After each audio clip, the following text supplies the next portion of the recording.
Hermante aussi, où je suis allée, où personne ne va. Héliopolis, au Caire, c'est les Anous qui l'ont fondé, d'accord? Et dans ses fouilles d'Abydos, il a trouvé que, en fait, Osiris, tiens, Osiris, pas le personnage mythique, hein, le vrai Osiris. Parce qu'Osiris, ça existait. Eh bien oui, il était historique, Alors, Osiris. Et alors, c'est ceci, puisqu'on dit... ouais. Alors, Amélineau, qu'est-ce qu'il a trouvé? Que Osiris était d'origine nubienne. Ça va faire plaisir à nos amis africains. Ah, Kevin Sema, il est content déjà. Il a lutté. Et c'est comme ça qu'on comprend pourquoi, si tu veux, la lutte entre Seth et Osiris, c'est faite en Nubie. Tu vois, dans les textes, c'est en Nubie. Mais pourquoi c'est en Nubie si... Là, on comprend. Nubie qui correspondrait Au bien Soudan, au Soudan actuel. Hein, voilà, ouais. au Soudan. Donc au sud de l'Égypte en fait. Et alors, dans le chapitre 15, là, c'est plus le 64, du fameux livre des morts, qui n'est pas le livre des morts, mais le livre du sortir du jour, tu as une phrase qui dit « Ô toi, Dieu, à nous, dans la terre montagneuse d'Anthem, ô grand Dieu Osiris ». C'est Osiris qui s'appelait Anou. On dit que Osiris était un Anou, d'accord, du peuple Anou. Mais il y avait les peuples Anou, Mesnitou, Béja, Rekitou au nord, les Ahamou de style asiatique, les Néchi du Soudan, il y avait les Témérous du désert de l'Ouest qui étaient rouges, il y avait toutes les races en Égypte. Si tu veux, c'était des groupes. Hein, à la première dynastie, il y avait plusieurs tribus, plusieurs races déjà, depuis longtemps, hein, je te parle, dont les Hanous, qui n'ont rien à voir avec les Anunnaki, parce que les Anunnaki sont arrivés bien après, hein, à Sumer. Selon l'histoire officielle. Ouais. Enfin bon. Et Flinders Petrie, le très grand archéologue anglais, encore un que j'aime bien, il a trouvé une tuile à Abydos avec la tête du chef Anou. Et avec marqué Anou et tous les hiéroglyphes et tout, tu vois. On peut le voir, hein, vous pouvez voir ça sur le net, c'est très facile. Ce chef-là, il s'appelait Terra Netcha, et ça a été trouvé, je ne sais plus si c'est à Hermante ou à Abydos, enfin bref. Voilà. Alors pourquoi je te disais tout ça, je ne sais plus. Pour Osiris, parce que justement Oui. Osiris aurait eût été un personnage... Donc, si tu veux, ce que je veux dire par là, c'est que l'Égypte, les anciens Égyptiens pharaons, n'étaient pas tous blancs, n'étaient pas tous noirs, n'étaient pas tous asiatiques, n'étaient pas tous rouges. Il y a eu de toutes les races. D'accord? Bon, on le trouve, hein, historiquement.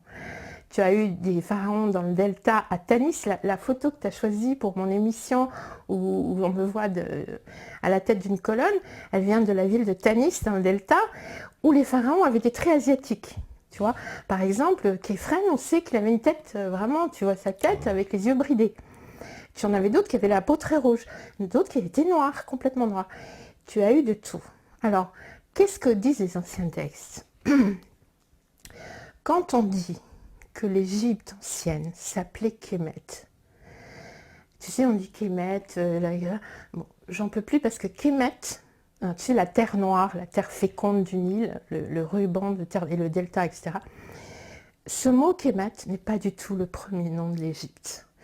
Encore moins Égyptkos, qui est le nom grec, évidemment, bien sûr, qui est dérivé de Aegypta Ptah, qui est le nom du Ka de Ptah, c'est-à-dire le Ka, c'est-à-dire le double divin de Ptah, hein, le mot Égyptos, Égyptaka, Égyptkos des Grecs vient du Ka de Ptah. Mais c'est pas ça le premier nom de l'Égypte.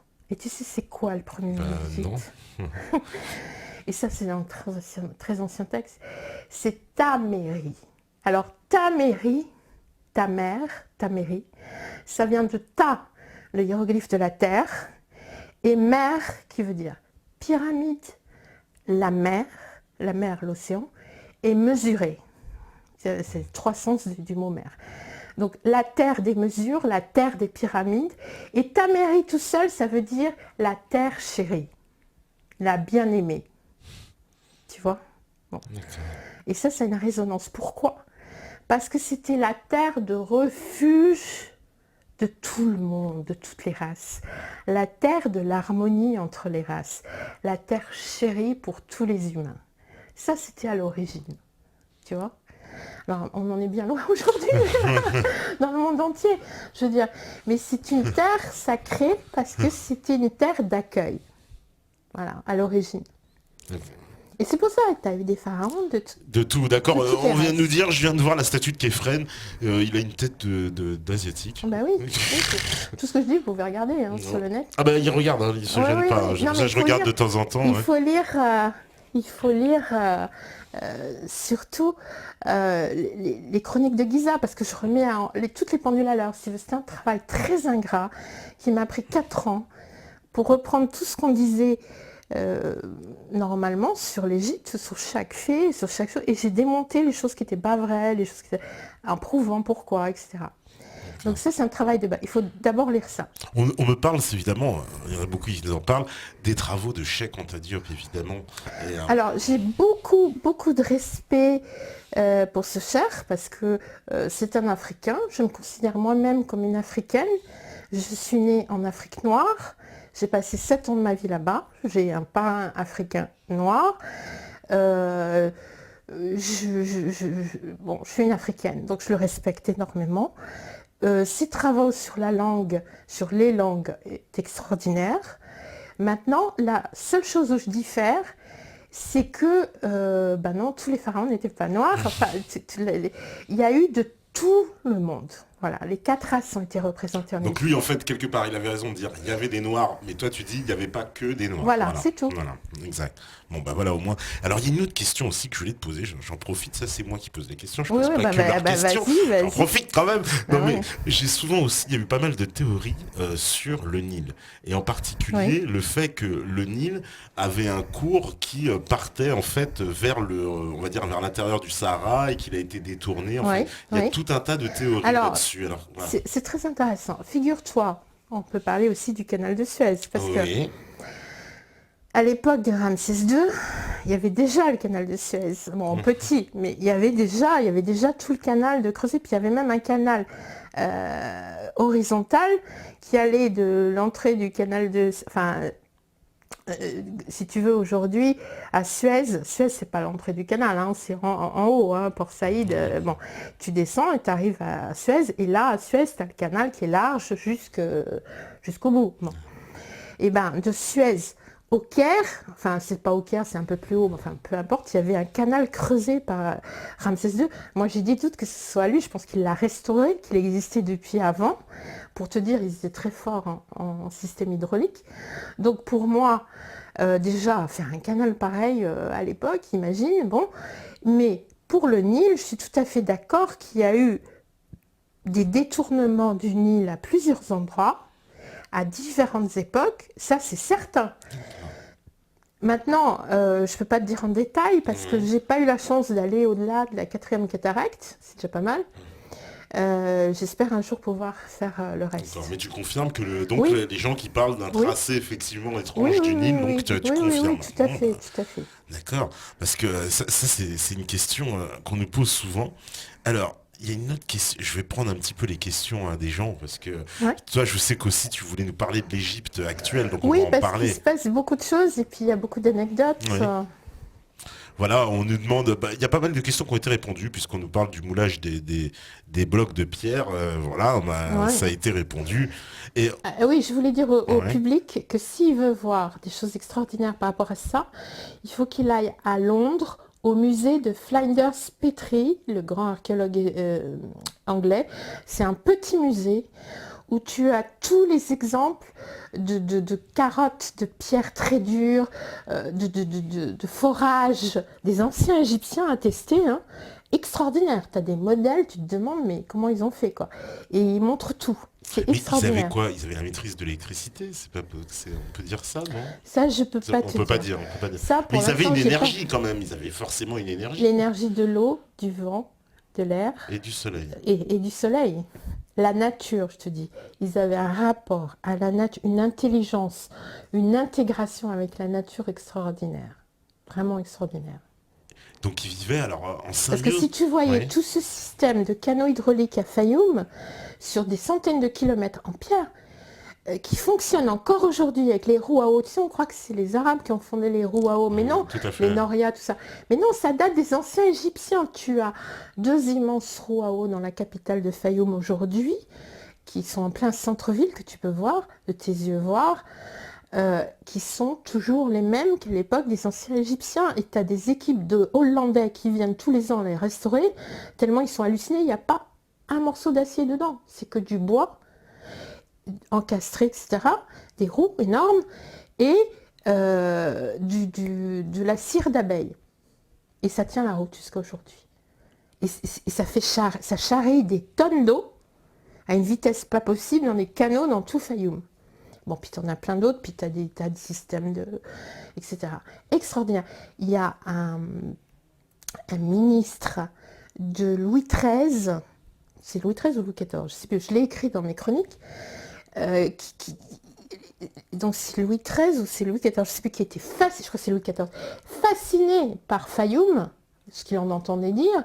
Il a envoyé un type à Fayoum pour voir comment c'était fait, parce qu'il voulait faire pareil en France. D'accord. Ouais. C'est impressionnant. On me demande, c'est vrai aussi, comment tu finances tes voyages et tes recherches. Ouais. Ça, c'est vrai que tout le monde se pose la question. Voilà, moi, c'est très simple. Je ne vis que de mes articles. J'écris beaucoup dans les articles en anglais, dans tous les journaux anglais, américains, etc. C'est pour ça que j'ai énormément d'interviews en anglais. C'est pour ça que des fois, je ne traduis pas tout en français, parce que je n'ai pas le temps. Mais c'est ma source de revenus principale. J'ai aussi écrit beaucoup de documentaires, D'ailleurs, s'il y a des gens de production sérieux qui sont intéressés, j'ai vu un documentaire qui sont prêts, quoi. Il n'y a plus qu'à filmer. Et à moindre coût. Mais il faut que je trouve des coproducteurs, des producteurs intéressants, etc. Mais c'est vrai que le côté financier est très très dur, parce que je n'ai pas de biens personnels. Quand je fais mes voyages, la seule chose que je gagne, c'est les billets d'avion, ce qui me permet de voyager, de rester en Égypte et de repartir quand je veux, sans payer de billets d'avion. Après, j'ai tout un réseau d'amis, etc. en Égypte, je me débrouille très bien. Mais je ne suis pas riche, tu vois, les gens disent, bah, elle doit être riche, machin. Non, non, moi j'ai tout quitté pour faire ça, il y a longtemps, parce que j'avais des très grands postes, très bons postes, j'ai tout quitté pour faire ça. Depuis plus de 20 ans, voilà. Et c'est très dur. J'ai une association qui s'appelle Giza for Humanity. Si vous voulez adhérer, ce serait sympa. L'adhésion, elle est toute petite. Je ne sais plus combien c'est, mais c'est genre... je ne sais plus si c'est 20 € ou en dessous. Et voilà, parce qu'il y a énormément de travail à faire. Alors, aussi, autre question... on me dit, est-ce que il est vrai que les pyramides sont alignées sur la constellation d'Orion? Ça aussi, on entend souvent qu'on nous dit on peut prendre le plateau de Gizeh et le superposer avec Orion. Bon, ça c'est tout le travail de Beauval, mais en fait qui a déjà été dit au XVIIIe siècle par d'autres. Enfin bon, tu sais, par exemple, tu as des livres extraordinaires sur le fait qu'en Corse, tous les villages sont alignés sur des constellations. C'était une pratique courante dans l'Antiquité. On construisait pas un village comme ça au pif ou au bord d'une rivière. On construisait en dessous d'une constellation importante pour comme ça, quand on cherche où est le village dans la nuit, on cherche la constellation et on sait où il est, tu vois. Ça se faisait au Pérou, ça se faisait partout dans le monde. Ça, c'est un truc pour moi, bateau. Tu vois, bon. Maintenant, est-ce que c'est vraiment aligné sur Orion, etc. C'est vrai qu'Orion est tout dessus, mais pas exactement, parfaitement. J'en ai parlé aussi dans les chroniques. Il y a des degrés de différence, si tu veux. Donc, de toute façon, en plus, bon, le ciel a changé depuis le temps, etc. Mais c'est sûr que Orion a une grande importance, ça c'est certain. Mais peut-être que les Pléiades sont plus importantes, par exemple avec la 7e étoile qui n'est pas visible aujourd'hui, qui passe son temps à revenir, etc. Enfin bon, il y a plein de choses. Et est-ce que aussi, alors toi tu fais le lien entre les constructions en fait qu'on observe en Égypte et d'autres constructions aussi dans le monde, c'est-à-dire particulièrement en Amérique du Sud aussi où il y a des pyramides, mais visiblement des pyramides on en retrouve de plus en plus partout sur la planète. Oui, alors je vais te dire une chose, on ne peut pas faire le lien entre les pyramides d'Amérique centrale et les pyramides égyptiennes. Pourquoi? Parce que les pyramides mayas aztèques sont extrêmement récentes par rapport aux pyramides égyptiennes. déjà. Donc il y a un écart de temps énorme. Donc tu peux pas dire que c'est la même idée à la même époque, ça c'est pas possible. Par contre, que la forme pyramide existe partout dans le monde, c'est logique parce que c'est un escalier ou alors c'est la meilleure chose pour faire un observatoire astronomique. Parce que les pyramides ont été aussi, je parle en Égypte, des observatoires astronomiques. C'est attesté aussi dans les textes. Ça ne servait pas qu'à une chose. Ça, par exemple, ça n'a pas servi que de protection pour des entrées souterraines, ça n'a pas servi que d'observatoire astronomique. Tu as même des pyramides qui sont des pyramides à eau. Par exemple, celle de Hawara, tu rentres aujourd'hui, elle est pleine d'eau. Tu fais des recherches, tu trouves que dans les textes de Flinders Petrie, quand il est allé, il n'y avait pas d'eau. Il a décrit toute la chambre intérieure, il a fait tous les dessins, c'est extraordinaire d'ailleurs. D'ailleurs, il y a des systèmes secrets bien mieux que dans Indiana Jones. Hein. Tu as des poches d'air qui sont installées au-dessus des linteaux pour que si jamais quelqu'un creuse par-dessus, tout s'écroule là parce que la poche d'air fait sortir l'eau qui arrive par un autre côté. Tu as des poches de sable, des doublures de murs.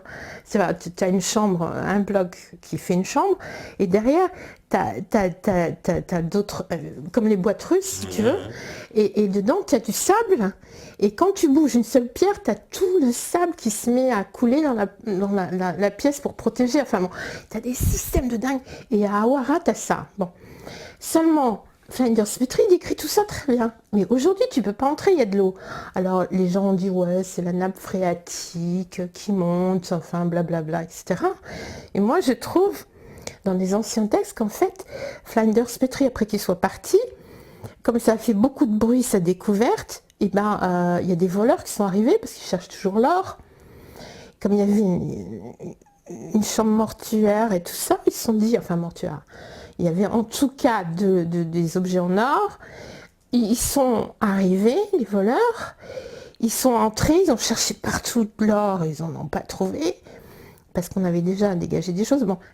Mais ils ont bougé une pierre, et à ce moment-là, ils ont été ensevelis par de l'eau. Bon, c'est ce que racontent les gens du village. C'était écrit par les Anglais dans les textes. Alors moi, je suis allée voir tout ça. Et alors tout le monde me dit, oui, non, c'est la nappe phréatique. Ben, je dis, pourquoi vous ne creusez pas un trou derrière la pyramide? Parce que la pyramide se trouve à côté d'un canal où il y a de l'eau. Donc ils disent, ouais, c'est le canal qui ressort par en dessous, enfin tu vois. Et je dis, creusez un trou là, vous allez voir. Alors ils ont creusé un trou de plusieurs mètres pour sonder, pour voir si l'eau remontait. Il n'y a eu pas une goutte d'eau, hein. Juste au pied de la pyramide. Je dis, non, vous êtes face à un système de protection. C'est-à-dire, si vous bougez une pierre à l'intérieur des corridors, etc., l'eau monte pour protéger ce qu'il y a en dessous. Pour que vous n'ayez pas accès. Ah, comme tu me dis, c'est un peu Indiana Jones. Allez voir. Oui, mais Indiana Jones, c'est pas inspiré de nulle part. Je sais bien. Allez voir dans les encyclopédies là, que je citerai pas, qui sont excellentes sur le net, système, je sais plus, enfin système secret, Hawara, couloir secret dans pyramide, enfin des choses comme ça, vous allez trouver tout ça. Alors juste avant la deuxième pause, tu voulais nous parler un peu aussi de l'Égypte actuelle, parce que l'Égypte actuelle, alors, il se passe beaucoup de choses, elle a été sous les feux de l'actualité. Je voudrais d'abord parler des bonnes choses, parce que j'en ai marre qu'on ne parle que de marre. Les bonnes choses, c'est que là, on est sur un projet pharaonique extraordinaire qui est le deuxième creusement du canal de Suez, un deuxième canal de Suez. C'est-à-dire que pour faire des emplois, pour que les jeunes puissent être employés, parce qu'il y a beaucoup de chômage en Égypte, mais enfin, il y en a moins qu'en France. Hein. Si tu veux que je prenne les chiffres, c'est quand même ça qui est dingue aussi. Moi, j'aime bien les chiffres parce qu'ils disent beaucoup de vérité, si tu veux. Alors, en France, on dit qu'il y a 10% à peu près, je ne sais pas combien aujourd'hui, parce que ça, peut-être un peu plus. Justement, on va parler un peu plus. Bon, je pense que c'est plus, ça c'est des chiffres un peu anciens. Et en 2011, oui, c'est des chiffres de 2011. En tout cas pour l'Égypte, c'était 8,7%, donc moins qu'en France quand même. Et attention, avec une population, et c'est ça le problème de l'Égypte, 65% en dessous de 30 ans. Imagine la France avec 65% de la population en dessous de 30 ans. je sais pas, il y aurait 40% de chômage, quoi. Tu vois ce que je veux dire? C'est fou, quoi. Parce que un autre problème de l'Égypte, c'est la démographie galopante, quoi. C'est-à-dire l'accroissement le taux de natalité, il est de 1,5% par an. En France, il était de 0,6%. Je parle du chiffre 2011, hein. Tout ça, ça a augmenté. Mais c'est un accroissement énorme. Aujourd'hui, tu sais combien fait la population égyptienne? 80 millions, je crois, non, c'est pas ça? 98 millions. 98 millions, ouais, voilà. Ils ont triplé en très peu de temps. Et 65% de la population de 30 ans, ça fait que comment tu fais pour construire des routes, des écoles, des maisons, à la vitesse que les enfants naissent, quoi? C'est un challenge hallucinant, quoi. Bon. Donc ça, c'est pour les problèmes. Et donc, ils ont lancé ce projet qui va leur permettre de gagner beaucoup d'argent, parce que tu sais, le passage du canal de Suez, toutes les marchandises du monde entier passent par le canal de Suez qui est payant, parce que ça a été construit pour l'Égypte, payé en grosse partie par l'Égypte, parce que même si c'est les Français qui l'ont construit, les Égyptiens ont payé. Donc ça leur appartient. Et là, ils sont en train de construire une deuxième qui colle au premier, si tu veux, sur plusieurs kilomètres. Parce que jusqu'à aujourd'hui, quand il y avait un bateau qui venait de la mer Méditerranée pour traverser, pour aller en Inde ou ailleurs, il ne pouvait pas faire deux bateaux en même temps. C'est-à-dire le bateau qui sortait, le bateau qui rentrait, il fallait qu'ils attendent 4, 5, 6, 7 jours. Et aujourd'hui, avec la deuxième voie qu'ils sont en train de construire, c'est un truc pharaonique. Hein, tu construis des centaines de kilomètres dans le désert, un autre canal aussi gros que l'autre, pour pouvoir faire passer les bateaux sans stopper les bateaux. Voilà. Donc ils vont tripler les bénéfices du canal de Suez, qui est une des premières ressources égyptiennes. Et que c'est pour ça que tout le monde leur fait la guerre, parce que tout le monde leur envie le canal de Suez, que ce soit géopolitiquement. Il est vrai que Morsi voulait le privatiser? Ah non, mais Morsi, ça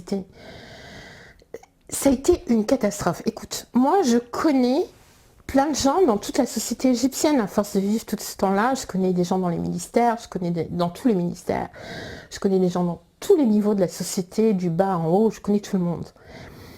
Et j'avais des confidences, mais des gens qui étaient presque au suicide, tellement ils étaient déprimés, qui travaillaient par exemple dans les ministères. Je me rappelle très bien d'amis dans le ministère des minéraux. Tu sais, c'est vital, le ministère des minéraux, parce que c'est là où tu trouves des mines et tu peux faire de l'argent pour le pays, quoi. Tu trouves une mine, tu l'ouvres, tu l'exploites et ça y est, tu fais de l'argent pour le pays. Et bien, à l'époque de Morsi, chaque fois qu'on découvrait une mine, ils disaient non, on la ferme. Et tout était comme ça. Tous les projets positifs qui pouvaient exister, ils disaient non, stop. Donc le pays, pendant toute la période de la secte, j'appelle, de la fraternité. Pourquoi secte fraternité? Parce que c'est une vraie secte qui a assassiné depuis le début de sa naissance. Tu sais, je suis désolée de le dire, mais quand même il faut le dire. Et là, je ne veux pas dire de bêtises, donc je te reprends mes notes, parce que c'est quand même très important. En 1926, tu avais Hassan el-Banna qui a fondé la fraternité, de Tariq Ramadan, qui a été tué, parce qu'il a tué le premier ministre du roi égyptien. Le premier ministre égyptien, il l'a tué. De ses propres mains, excuse-moi. Donc déjà, ça part mal, le fondateur qui tue quelqu'un. Ensuite, en 48, ils ont fait sauter des magasins dans tout le Caire. Tout le Caire a brûlé. Ils ont tout fait sauter en 48 pour faire pression.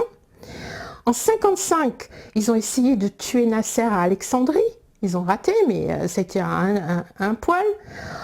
En 65, il y a eu Saïd Copte là, qui avait fait des attentats partout. Enfin, ça n'a pas arrêté, c'était sanglant toujours. Et puis après, ils sont rentrés dans l'anonymat. Parce qu'ils ont eu une politique intelligente, tout d'un coup, ils se sont dit, bon, il faut qu'on se calme, Et ils ont commencé à faire des groupes partout de soutien à la population. Il faut qu'on devienne sympa, parce qu'ils n'étaient pas du tout sympas pour les gens à l'époque. Donc on va faire des soupes populaires, on va donner du pain gratuit, etc. Il faut savoir que la fraternité était très riche. Pourquoi? Parce que c'était eux le commerce de la viande et des fruits et légumes et de tout le gros commerce en Égypte et au Moyen-Orient. Très riche. tu vois. Bon, à la base, déjà. Donc ils se sont dit, on va faire la soupe populaire, et on leur dit, bon, si un jour, vous votez pour nous, hein, si un jour on arrive, vous votez pour nous. Et ils ont donné plein de choses aux pauvres. Donc tout d'un coup, ils sont devenus sympas. Tu vois, après des années, hein, quand même, hein, parce que tous les présidents les ont emprisonnés, massacrés, tout ce que tu veux, parce qu'ils savaient qu'ils étaient très dangereux. Bon. Et puis, mais le musulman de base ne les aimait pas, ne les a jamais aimés, parce que le musulman de base, il faut savoir qu'ils sont très pacifiques, très accueillants, très généreux, ils ne sont pas du tout comme le frère avec toutes les idées qu'on lui a mis dans la tête. Ça n'a rien à voir, si tu veux. Tout ça, c'est des manipulations de l'étranger, parce qu'on a beaucoup parlé au départ, Saïd Bana et les Anglais. Des financements britanniques, ah bah, tout le monde parle de ça, du financement britannique de départ. Et ben ça continue, ça a continué, puis avec d'autres. Bon, puis bon, il y a le Qatar aujourd'hui, tout le scandale qu'on a trouvé, toutes les preuves qu'on a trouvées qu'ils ont payé Morsi, mais à fond, pour qu'il a donné des passeports égyptiens à des gens du Hamas, à des gens du Qatar pour faire des trucs en Égypte, enfin des trucs, on n'a jamais vu ça, quoi. Il a vendu son pays, Morsi. Et tout ça a été découvert dans les journaux égyptiens, ça sortait, hein. Il n'y a qu'en Europe on n'en parle pas, enfin en Occident. Bon. Et alors, si tu veux... le truc le plus incroyable, c'est que moi j'ai assisté au premier jour de la Révolution, tu vois. Ouais. Bon, j'étais là. Pourquoi j'étais là? J'étais là parce que... En plus, figure-toi que j'avais à l'époque un appartement en Place Tahrir. Enfin, je l'ai toujours, mais bon, j'avais un appartement que je loue. En pleine place. Il se trouvait que j'étais là, à Tahrir, le pire endroit où il fallait être. Et si tu veux, donc là on parle de 2011, hein, la première révolution contre Moubarak. Bon, Moubarak, moi j'ai rien à dire. Dans les dernières années, c'était une catastrophe.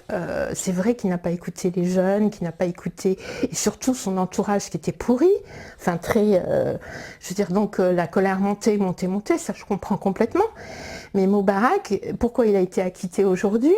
Je sais que ça fait scandale. Oui, ça fait scandale. Ouais. Tu sais pourquoi? Parce que simplement, c'était un héros national de la guerre.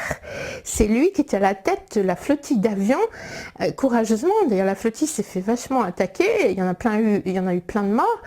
Il était à la tête de cette flottille. Il a gagné la guerre, si tu veux. Donc, on ne met pas un héros national comme ça. Tu vois, déjà, on l'a mis en prison, ça va. Enfin, tu vois ce que je veux dire? Et puis... il n'a jamais donné l'ordre de tuer les manifestants. Jamais. Par contre, dans son entourage, il y a eu des cafouillages, il y a eu des trucs. On a fait exprès aussi, hein, pour le mouiller. Enfin, pour le bouger. Et il n'a jamais été démissionné. C'est lui qui a démissionné, le pire. Il a annoncé, bon, je me retire, je veux pas de bain de sang, je me retire. Mais on lui a pas dit, tu pars. Non, il a démissionné. Donc il y a plein d'inexactitudes qui sont...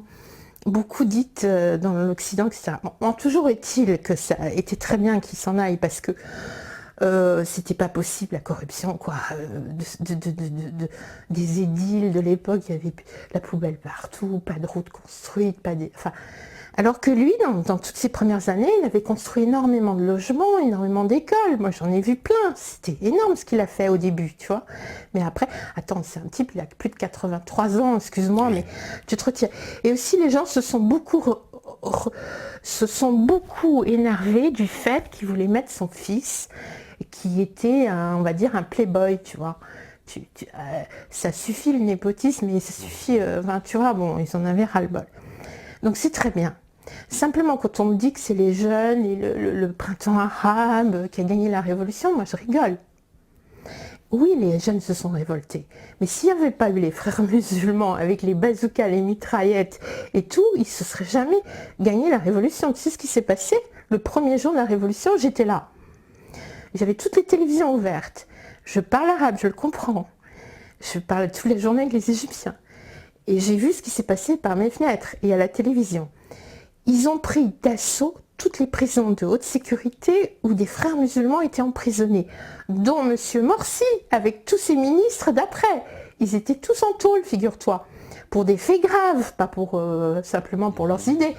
Non, pour des faits très graves. Ils étaient tous en tôle, de haute sécurité. Il y a eu, je ne sais pas combien, une dizaine de prisons de haute sécurité qui ont été attaquées. Et tu voyais les photos à la télévision, il y avait de quoi avoir peur. Les prisons étaient éventrées. Ils ont tué tout le monde, même les prisonniers. Ils ont pris que les frères musulmans, ils les ont extraits. Et après, ils leur ont donné des bazookas, des mitraillettes, tout ce que tu veux. Ils les ont armés jusqu'aux dents, ramenés au Caire et fait la guerre. Et ils ont fait gagner les jeunes. C'est comme ça que s'est passée la première révolution. Ils ont annexé la révolution des jeunes et moins jeunes. Ils ont annexé et après ils se sont dit oui, c'est nous qui avons les fusils, machin, c'est bien. Donc on va... Parce que après on s'est retrouvé dans une élection, si je ne m'abuse, où il y avait un frère musulman Morsi et l'autre en face c'était un ancien classique du régime que personne ne voulait. Donc personne ne voulait, bien sûr, qui n'était pas quelqu'un de mauvais du tout. Attention, les élections étaient frauduleuses aussi, parce que Monsieur Morsi... mais ça va sortir bientôt, parce que c'est sorti à l'époque, donc ça va sortir, parce qu'ils sont en train de tout sortir en ce moment petit à petit, mais il y en a tellement que figure-toi que dans les campagnes, les frères musulmans empêchaient des gens de sortir des villages pour aller voter. Tu sais, dans les campagnes perdues, c'est pas difficile, hein. Tu bloques les routes, tu menaces, et les pauvres gens, ils ne pouvaient pas aller au poste de vote qui était loin, tu vois, parce qu'on leur bloquait la route. Donc il y a eu beaucoup de trucs comme ça, hein, énormément. Bon. Et l'élection d'ailleurs a été à très peu de votes pour Morsi, c'était tout juste. Bon. Parce que déjà les gens commençaient à voir que c'était pas normal. Parce qu'à la télé, ils voyaient les frères musulmans avec les armes, les prisons défoncées, ils voyaient tout ça, si tu veux, surtout les gens du Caire. Évidemment la campagne c'est autre chose, mais les gens du Caire ils disaient mon Dieu. Et puis ils voyaient aussi des descentes de frères musulmans avec des uniformes de la police qu'ils avaient piqués, faire des kidnappings chez les gens riches du Caire. Moi, j'ai des amis qui ont été kidnappés à l'époque, qui ont été attaqués au petit matin par des types qui se faisaient passer pour la police, venaient avec nous, etc. Et qui ont été kidnappés, et après on leur demandait de l'argent. Et encore aujourd'hui, ça existe d'ailleurs. Parce qu'aujourd'hui, ils n'ont plus d'argent, parce qu'on leur a coupé tous les fonds, parce qu'ils étaient payés via des fondations, pendant toutes ces années, ils avaient fait des tas d'organisations, des tas de machins caritatifs, qui étaient complètement financés par l'étranger. Donc là, ils ont tout coupé, donc ils n'ont plus de financement, donc il n'y a plus que le kidnapping, si tu veux, pour gagner du fric. Alors il y a encore des kidnappings en Égypte, malheureusement. Ils kidnappent beaucoup les gens, les enfants, les gens riches, etc. D'accord. Et donc, une fois, et Morsi, donc ensuite, il y a une deuxième révolution, c'est ça, et les gens sont redescendus dans la rue. Pendant les années, là, les années de Morsi, c'était terrible. Les gens voyaient que la situation... Parce qu'il y en a plein qui, de très bonne foi, ont voté pour Morsi, parce qu'ils se sont dit, bon, ok, c'est un frère musulman, mais enfin, il est musulman, et il fait du bien, il donne du pain aux pauvres. Enfin, tu vois, il y a tout le truc, là, où les gens se sont fait avoir. Mais au bout de 2 ans, le peuple n'est pas bête. Quand ils ont vu toutes les catastrophes qui s'engendraient jour après jour, et surtout une répression épouvantable, parce que quand des jeunes se sont révoltés contre Morsi à la fin de la 2e année, etc., c'est qu'ils ont été torturés, c'est qu'il y a eu plusieurs manifestations du peuple devant le palais présidentiel où il y avait Morsi, et il y a une fois, ils étaient des millions, ils étaient 3 millions. Les Égyptiens. Hein. C'était avant les 20 ou 40 millions, on dit, on ne sait pas. En fait. Enfin, moi, il y en avait énormément, c'était hallucinant. Mais ils étaient 3 millions le jour où la présidence a ouvert les portes, pris des jeunes et des gens, et les ont torturés à mort. Et malheureusement pour eux, dans le lot des gens qu'ils ont pris pour torturer, il y avait un ambassadeur d'Égypte au Pérou. Figure-toi, le pauvre type, il se trouvait là. Il a été embarqué avec les autres et ils l'ont torturé à mort. Il a eu beau dire, mais attendez, je suis ambassadeur. Il a été torturé à mort. Il y a toutes les photos sur le net. Et donc, évidemment, il a porté plainte. Il s'en est sorti, on ne sait pas comment, parce qu'il était complètement défiguré. Plus tous les autres. Il y avait des jeunes aussi qui se sont fait torturer. Il y en a même qui sont morts, etc. Donc, tout ça, c'est des procès qui sont en cours. Hein, là. Il y en a 50 ou 60 de procès contre Morsi et ses sbires et tout ça. Il y en a plein. Morsi, c'était une marionnette, tu vois, de l'étranger. C'était un simple ingénieur mécanique. Il n'avait aucune capacité spéciale, tu vois. Bon. On l'a pris pour le mettre là. Ouais, voilà. Il a vécu les 3/4 de sa vie aux États-Unis. Sa femme est américaine, ses enfants américains, etc. Bon, bah, on voit d'où ça vient. Bon, mais il n'y a pas que ça, il y a le Qatar, il y a d'autres choses. Il y a toute une coalition de choses. Bon. Donc le peuple s'est révolté. Et puis à la fin, il y avait comme ministre qui dirigeait l'armée, Sisi. Le général Sisi. Voilà. Qui lui est un musulman classique, normal, pacifique, mais qui voyait la décadence terrifiante de ces gens-là. Et qui en plus, comme il avait dirigé les services secrets, n'était pas con.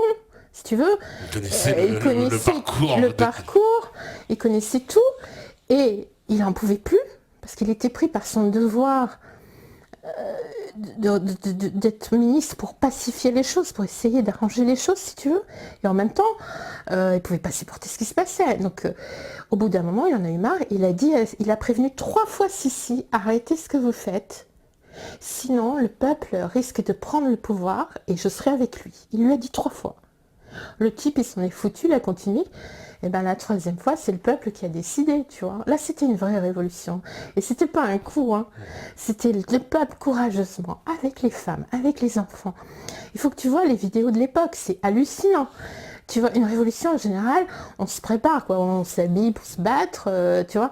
Non, c'était les enfants, les femmes, les maris, les familles entières. Ils n'en pouvaient plus. Ils sont sortis par millions dans les rues. Ils ont dit, c'est fini, on n'en veut plus. Et là, quand il y a eu la preuve des plus de 20 millions, il y avait, selon Google, qui a ses caméras partout, satellite et campagne, c'est 40 millions. Je sais pas. C'est quasiment la moitié du pays qui est dehors, quoi. Oui, voilà. Mais tout le monde, le monde. Et puis c'était pas la première fois, puisque je te dis, il y avait des manifs de 3 millions, 4 millions, 5 millions. Sûr, énorme. Mais ils s'en foutaient, lui, continuait. Bon. Et donc, la 3e fois, le peuple demandait à Sisi de faire quelque chose tout le temps. Et là, il a dit, bon, c'est fini, ça suffit, là, il y a eu le maximum de gens. On enferme Sisi, quoi, c'est plus possible. Il veut pas se démissionner, alors que ça fait 4 fois, 3 fois, 5 fois que le peuple lui demande de partir. Ça suffit, tu vois. Et heureusement, parce que moi, pendant ces années des frères musulmans, j'ai vu des choses terribles, tu vois, que j'avais jamais vues en Égypte. J'ai vu qu'ils construisaient des espèces de tours aux 4 coins du Caire. C'est des tours où tu peux mettre des armes pour tirer au loin, tu vois ce que je veux dire? Une espèce de tour de guet. Ça se voyait, c'était tourné vers la ville, c'était contre la ville. Des choses, j'ai vu, mais hallucinantes, tu vois. Un jour, ils ont fait le siège de la haute cour de justice. Alors ça, c'était des salafistes, mais enfin, il y avait pas que les salafistes, il y avait aussi des frères musulmans. Et ils ont fait le siège des juges à la haute cour de justice parce qu'ils voulaient absolument qu'ils votent certaines lois iniques, tu vois, contre la liberté des gens, etc. Et ces pauvres juges, ils étaient enfermés, ils ne pouvaient plus sortir, ils ne pouvaient plus entrer, ils ne pouvaient plus manger, rien, on les enfermait jusqu'à ce qu'ils votent, quoi. Tu vois ce que je veux dire? Oui, mais on se souvient un peu, ils en avaient parlé de cet épisode. Alors, qu'est-ce que j'ai fait? J'ai pris mon chauffeur, qui est mon chauffeur depuis 20 ans, et j'ai dit, tiens, écoute, on ne va pas rester les bras croisés, on y va, on apporte à manger.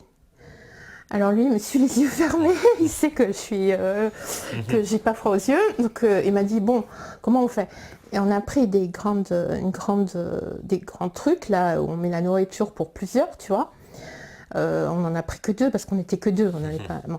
Mais énorme, il y a, je sais pas, 30 repas dedans, tu vois. Bon. Et on est arrivé, on était dans un minibus blanc, tu vois. Alors moi, j'ai jamais porté le voile, hein, toujours comme ça. Hein. Bon.